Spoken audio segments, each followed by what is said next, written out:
Uy, hablan de Dios y toman vino. Ahora es donde uno anda tomando vino. Bueno, tomando en cuenta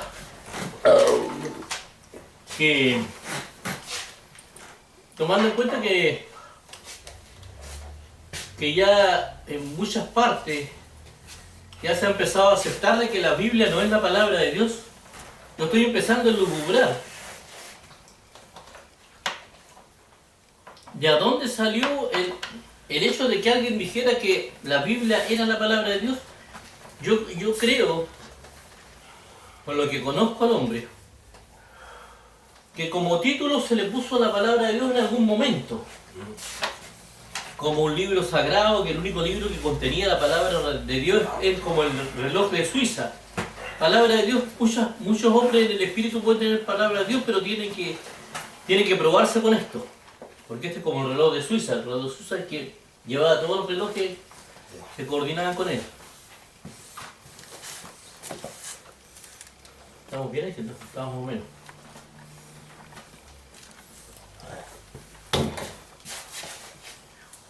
Ahí va a sentar ahí te vas a sentar. Ya. Entonces, yo pienso que debido a la idolatría, porque a Dios también se le puede idolatrar, ojo, nosotros en vez de adorar a Dios podemos cambiar la adoración por idolatría. ¿Cuándo pasa la idolatría? Cuando no creemos en Dios y tratamos de agrandarlo en forma artificial. Dios no puede ser más agrandado de lo grande que es. Dios no necesita ayuda nuestra, no necesita que lo defendamos. Nosotros somos los defendidos de Dios, no somos los defensores. No, eso. Hay que conocer cuál es la posición de uno. ¿Y cuál es la posición de Dios? Yo no voy a ayudar a Dios porque no tengo poder para ayudarlo. Él es el que siempre me va a ayudar a mí. Muchos sacerdotes, muchos pastores evangélicos, muchos evangélicos en sí, tratan de defender a Dios. ¿Y cómo lo van a defender, tío? Defienden a alguien que no necesita defensa. Dios es ilimitado, no necesita defensa. Entonces eso se da ese fenómeno porque no creen realmente en Dios. La única razón. Entonces, en vez de adorarlo, cuando le dan ganas de adorar, porque tampoco es un mandamiento adorar a Dios. Yo cuando adoro a Dios, Es una consecuencia. es claro, de repente siento ganas de adorar a Dios y lo adoro por lo grande que es. Por eso no adoro a Dios, pero no es porque hay un mandamiento que tengo que ir a adorar a Dios el día tanto. Eso es otra cosa que cuesta. Es una consecuencia del amor. Eso es. Claro. Por eso que Jesús decía de que el amor, o sea, del mensaje de Jesús se desprende que el amor es lo más importante. Eso. Del amor y a la vez la admiración de... Voy a ver el...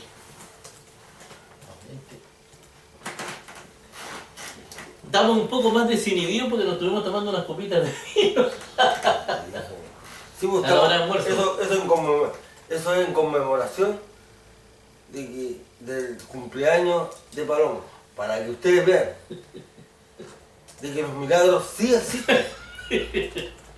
Yo pensaba que Paloma era incapaz de seguir cumpliendo años, de que hubiesen más años para Paloma. Pero sí, Dios asigna incluso a quien tiene todos los años. Paloma, feliz cumpleaños, weón. Paloma, ¿en sus cuántos, Paloma? ¿60 y cuántos? ¿Tú tenías experiencia? ¿Tú sabes lo que se siente? No, yo soy un bebé a la tuya, 27 de octubre, cumpleaños de Paloma. ¿Tú tenías revelaciones o...? Sí, ¿Qué te ves tú primero o yo? No, a ver. No, tú primero, Paloma. Ya, porque, está bien, porque yo iba a profundizar algunas cosas que más o menos las veía venir, pero que las estoy profundizando más.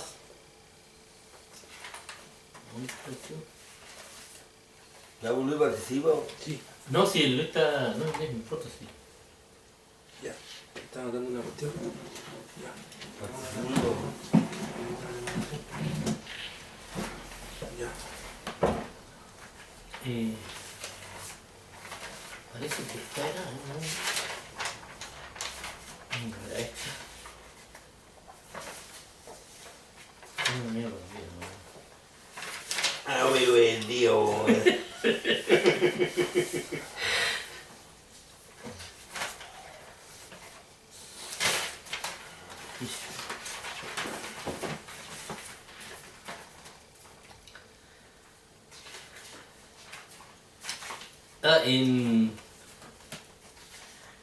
Claro, lo primero que quería decir yo que el hombre no tiene las atribuciones ni está facultado para legislar mandamientos de Dios, ni para decidir qué es pecado, ni para perdonar pecados.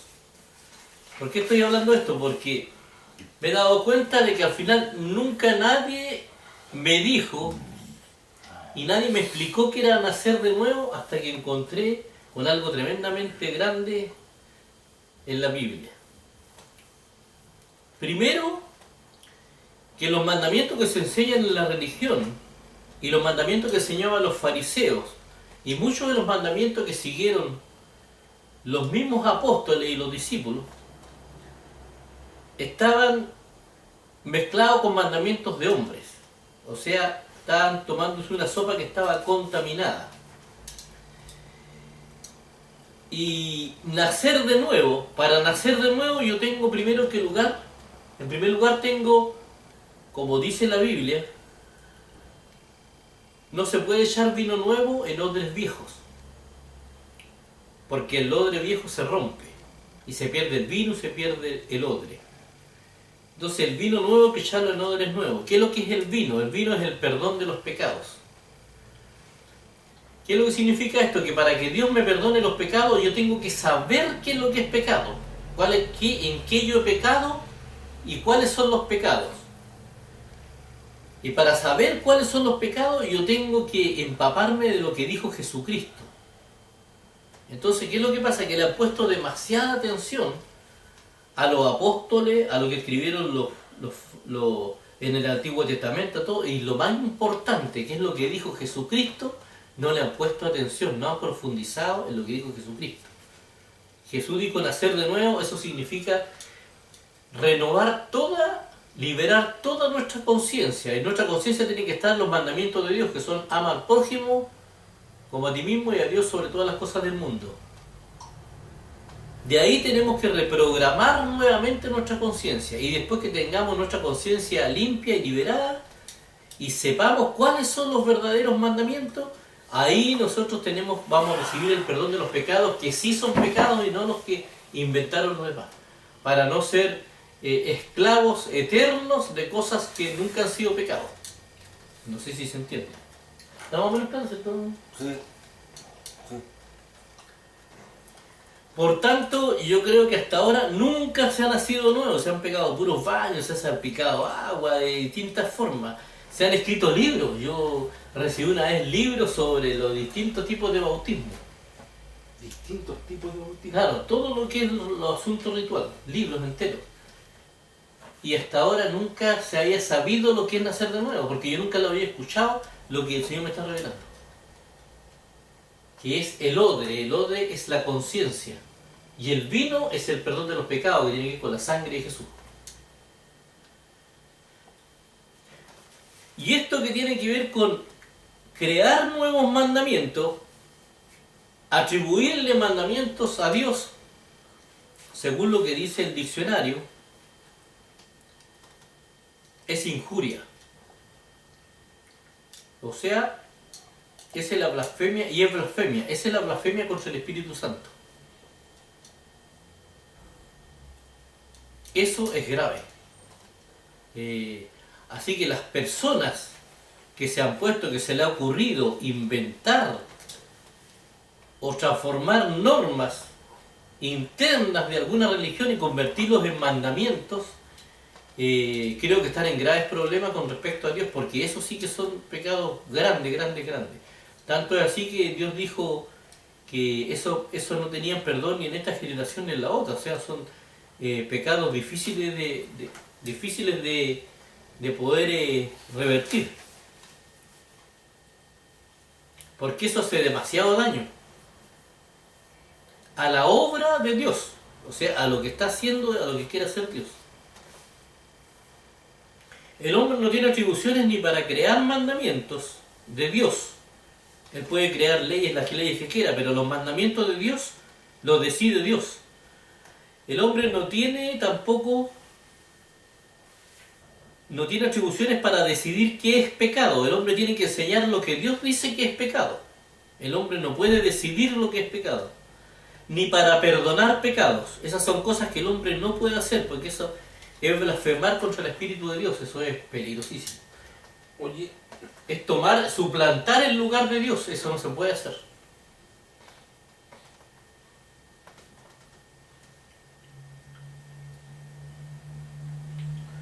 si uno, ¿cómo, a ver, cómo un ser humano que es carnal, que es corporal, podría suplantar el lugar de un ser que es inmaterial? Porque cuando uno suplanta, pero suplanta en la misma, como en la misma dimensión, o en el mismo campo de acción del otro. Pero si Dios no tiene una forma corpórea, material, ¿cómo el hombre lo podía suplantar? Está suplantando en los sucesos. Dios tiene participación en lo que le pasa al hombre. Siempre ha tenido participación en la humanidad, en toda la historia de la humanidad. Y eso es totalmente de esta dimensión. Ya tú decís que suplantarlo en cuanto a... En cuanto a las funciones que Él cumple acá. Ah, ya. Ya. Y eso se estaría haciendo a través de mandamientos, de ordenanzas que Dios nos ha dado. Claro, de suplantar las funciones de Dios. Un hombre no puede hacer las funciones de Dios, ni atribuirse, ni tomar el lugar de Dios para hacer ese tipo de cosas. ¿Y cómo el Papa lo hace? O sea, se puede hacer. ¿Cómo los líderes religiosos hacen? Se puede hacer, pero es grave, eso es grave. Yo diría que es de lo más grave. Por eso Jesús dijo que los borrachos, las prostitutas, todo eso iban a ir delante de ellos, porque los fariseos estaban haciendo eso. Eso que la religión está haciendo ahora, lo estaban haciendo los fariseos. Eso es mucho más grave que lo que hace una prostituta. De hecho, que la religión haya creído en parte en Dios y en parte haya participado con el mundo, que bendicen las armas y aman a Dios y andan esas cosas así en dos aguas. El hecho de ser la gran ramera no es el peor pecado. El peor pecado son las blasfemias. Sale en la Biblia, ahora que me hizo acordar el Señor, sale en la Biblia que la blasfemia es lo más grande que hace. Dice que se bañaba en el vino del furor de su fornicación. Claro, eso es lo más grave. Que es suplantar las funciones de Dios. O sea, la religión no tiene ninguna institución religiosa tiene la facultad para suplantar las funciones de Dios. Y para inventar un mandamiento comercial, light, donde yo no sé quién me perdona, Dios me perdona de todos los pecados. Ni siquiera saben qué son pecados y qué no son pecados. ¿Qué Dios dijo que eran pecados? Porque al decir que todo esto es la palabra de Dios, entonces todo lo que sale acá es pecado. Más las normas de la religión. Entonces la religión siguió exacerbando lo que habían hecho los escribas y fariseos. Fueron sus mentores. Claro, poner carga en la gente que ni ellos mismos podían. Cargas adicionales. Cargas adicionales. Para humillar, para hacer sentir culpable a la gente, para tenerla sobre el piso. Y para saciar sus ansias de poder. De poder y de endiosamiento. Eso, si los pastores se hacen dioses, ellos se creen dueños de la vida de las demás personas y creen tener la potestad para dirigir la vida de las personas. Cada cual tiene que hacer lo que le corresponde hacer, ¿no? Y si quieren un guía tienen que pedir la ayuda de Dios, ¿no? Por lo que ellos crean. Y principalmente lo que dijo Jesucristo. Lo que dijo Jesucristo. Si no tenemos tiempo, no tenemos la profundidad para ver lo que dijo Jesucristo, no podemos estar viendo otras cosas que no tienen la importancia que tiene lo que dijo Jesucristo, porque nosotros somos seguidores principalmente de Cristo. Cuando terminemos con Jesucristo, ahí sigamos con todo lo demás, con las cartas de los apóstoles. Las cartas de los apóstoles creo que sirven para enriquecer, no para fundamentar, porque los apóstoles no son infalibles, el único perfecto, según lo dice la misma Biblia, es Jesucristo. No existe otro perfecto. Entonces yo no puedo fundamentar doctrina y cosas en las cartas de los apóstoles. ¿Y por qué Pablo dice, yo como perito arquitecto coloco el fundamento y otro viene y construye sobre mí? ¿Por qué dice eso? Eso es cierto, el fundamento es Cristo. Pero Pablo fue el único que se dio cuenta que no había nacido de nuevo. Y rápidamente empezó a luchar contra lo que le habían enseñado. Y cuando dijo que todo lo que le había enseñado en la religión y todo lo que había aprendido del Antiguo Testamento, que profesa tanto la religión, todo eso lo tenían por basura. Todo, todo. Y aún así le costó, porque él en una parte donde dice, en Romanos dice, ni los afeminados ni los que se echan varones entrarán al reino de los cielos. O sea, esas aberraciones decía Pablo, siendo que era el más liberal de todos, el que más se había liberado de la religiosidad. Sin embargo, decía eso. Había logrado descartar el racismo, el machismo, no sé, porque creo que Pablo todavía era machista. Y la homofobia sigue siendo homofóbico todavía. Entonces son cosas que están arraigadas, que están programadas en nuestra conciencia. Y liberarse de eso es muy difícil. Entonces la gente hace un evangelio light donde Dios te perdona tus pecados, acepta a Cristo y pasaste a ser cristiano. Mañana te pegamos un baño y quedaste listo. No. Y vamos dando el tiempo, ¿no? Pero si soy homosexual, De eso se trata. pero si alguien es homosexual, no puede entrar al reino de los cielos. Ellos no. Tendrían que renunciar a su sexualidad. Claro, exactamente. Y no sé en qué parte de la Biblia Dios dice eso. Que la salvación y la entrada al reino depende de la sexualidad de las personas. Entonces... Y después ellos mismos, y como ellos ya, como Dios les mostró cómo era el reino, y les dijo de que todos van a ser hermanos, entonces, ¿por qué algo que no va a ser necesario en el reino, como la sexualidad, Tiene tanto valor. va a tener tanto valor que impide que le impida a los homosexuales entrar al reino? Claro, si la ¿Se sexualidad... dan cuenta de lo equivocado, de lo distorsionado que es? Así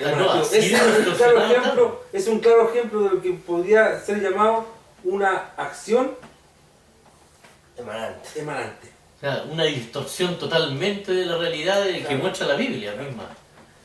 Porque dice que en el futuro no va a haber sexualidad. No se casarán ni se darán en casamiento. Entonces, ¿qué interesa la sexualidad que hayamos tenido ahora?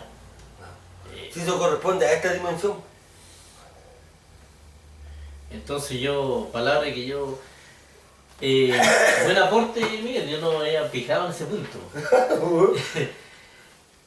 Detrás de la verdad, para que nos salga... Detrás de la verdad.